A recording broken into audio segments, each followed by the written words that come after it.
नमस्कार, मैं हूं कुमार अनिल। महात्मा गांधी की आत्मकथा सत्य के साथ मेरे प्रयोग इसकी 92वीं कड़ी लेके मैं आपके सामने उपस्थित हूं। पिछली कड़ी में हम लोगों ने देखा था कि गांधी जी ने किस प्रकार अपनी पत्नी के खिलाफ ही एक सत्याग्रह किया था, जिसे उन्होंने मधुर सत्याग्रह कहा है। आज हम दो बिंदुओं पर बात करेंगे। पहला तो ये कि बुद्ध के कारण, वहां दक्षिण अफ्रीका में रहते हुए बुद्ध के कारण एक अंग्रेज गांधी जी का अनुयायी बन गया। और दूसरी बात हम करेंगे कि एक समय वो उनके साथ बहुत सारे लोग रह रहे थे, तो मुसलमानों का रमजान का महीना और हिंदुओं का सावन का महीना, ये संयोग से एक ही समय था। तो रमजान के महीने में उन्होंने कैसे हिंदू, ईसाई और पारसी युवकों को तैयार किया कि वो मुसलमानों के रोजा में मदद करें और इफ्तार के लिए जो भोजन सामग्री है वो तैयार करें। तो हिंदू, ईसाई और पारसी ये इफ्तार की सामग्री तैयार करते थे और जो मुस्लिम थे उनको कुछ नहीं करना पड़ता था।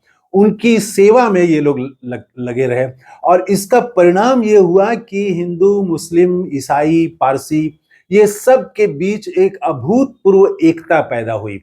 धार्मिक सद्भाव बढ़ा, हिंदुस्तानियों में एकता बढ़ी। तो इन दो बिंदुओं की हम चर्चा करेंगे।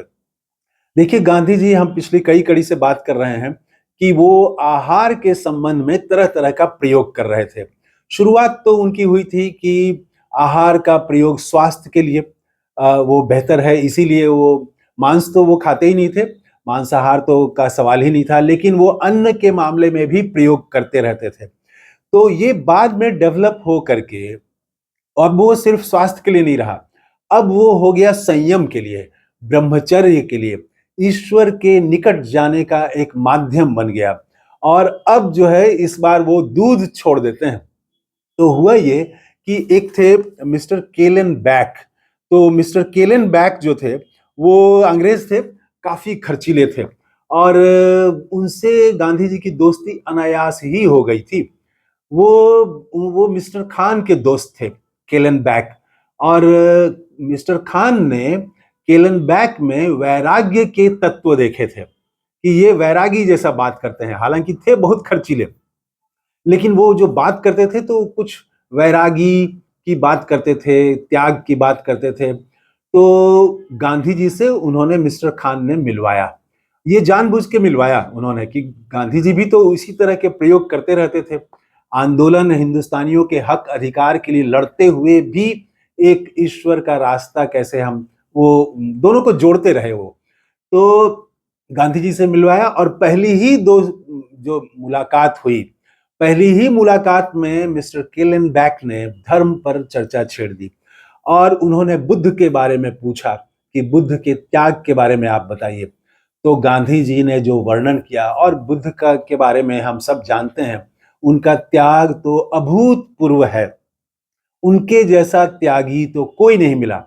जो जो कहा उनको सन्यासियों ने और उस समय के साधु ऋषि मुनियों ने जो जो कहा, तो बुद्ध ने वो सब कुछ पूरी ईमानदारी से, पूरी तन्मयता से की। लेकिन उनको सत्य का दर्शन नहीं हो रहा था। उनको जो दुनिया को जो मुक्ति दिलाना चाहते थे दुख से, उसका रास्ता नहीं मिल रहा था। तो कैसे, वो तो सूख के कांटा हो गए थे, हड्डी सिर्फ बची थी। तो ये पूरी जो कहानी बताई गांधी जी ने, तो इसके बाद में तो वो एकदम से गांधी जी के अनुयायी हो गए। और उनकी तब उसके बाद कोशिश रहने लगी कि गांधी जी जैसे जैसे करते हैं वैसे वैसे ही वो खुद करें। और जो इतने खर्चीले थे, तो हाल ये हुआ कि महीने भर के भीतर वो उतना ही ज्यादा संयमी हो गए। गांधी जी लिखते हैं कि वो उस समय अपने पर 1200 रुपया महीना खर्च करते थे। ये बात हो रही है 20वीं शताब्दी की शुरू की बात हो रही है, 1910 या 12 की बात है ये। तो उस समय 1200 रुपया खर्च करते थे हर महीना। और गांधी जी के संपर्क में आने के बाद, बुद्ध का जीवन जानने के बाद, और जो गांधी जी की का पूरा दर्शन था, पूरी जो समझ थी संयम के बारे में, वो सब समझने के बाद वो अपनी कटौती करते गए और करते करते 1200 जो खर्च करते थे उसको 120 रुपया पर ले आए। अब उनका मंथली खर्च सिर्फ 120 रुपया रह गया। गांधी जी यहीं पर लिखते हैं कि उस समय जो है वो जेल से ये लोग बाहर आए थे और घर इन्होंने अपना तोड़ दिया था। गांधी जी कई बार घर तोड़ चुके हैं। तो जेल से जब निकले तो इन्होंने घर तोड़ दिया था और एक आश्रम था, टॉल्स्टॉय आश्रम। उस आश्रम में जो लोग भी सत्याग्रही जेल में थे, उनके परिवार वालों को वहां रखा गया था। उनके बच्चे, उनकी पत्नियां, उनके भाई, जो भी उनके पिता बुजुर्ग हों, बच्चे हों, वो सारे लोग उसमें रहते थे। तो गांधी जी इसी टॉल्स्टॉय आश्रम में रहते थे और मिस्टर केलन बैक भी यहीं रहते थे। दोनों साथ साथ रहते थे। यहाँ पर बच्चों के लिए स्कूल चलाते थे। जो बच्चे हैं उनके लिए स्कूल भी चलता था दिन में। और संयोग से इसी समय जो है सावन का भी महीना आया और रमजान भी था। तो उसमें 7-8 मुस्लिम थे, बाकी ईसाई थे, पारसी थे, हिंदू थे। तो गांधी जी सबको अपना अपना धर्म का पालन करने के लिए प्रेरित करते थे कि सभी अपने अपने धर्म का पालन करें। और गांधी जी खुद ही उन्होंने ये सावन में उपवास करने के बारे में सोचा, तय किया। और वो इसके पहले तो वो एकादशी और दूसरे व्रत करने ही लगे थे। तो यहाँ पर अब हिंदू जो है वो भी व्रत कर रहे हैं और मुस्लिमों का रोजा है। तो गांधी जी ने यहाँ पर मुस्लिमों के रोजा में मदद करने के लिए ईसाई, हिंदू और पारसी, ये जो वहां पर परिजन थे, जो नौजवान थे, सबको इन्होंने प्रेरित किया कि भाई ये लोग रोजा रख रहे हैं। और रोजा क्या है? रोजा भी तो संयम ही का ही रास्ता है, संयम का ही एक तरीका है।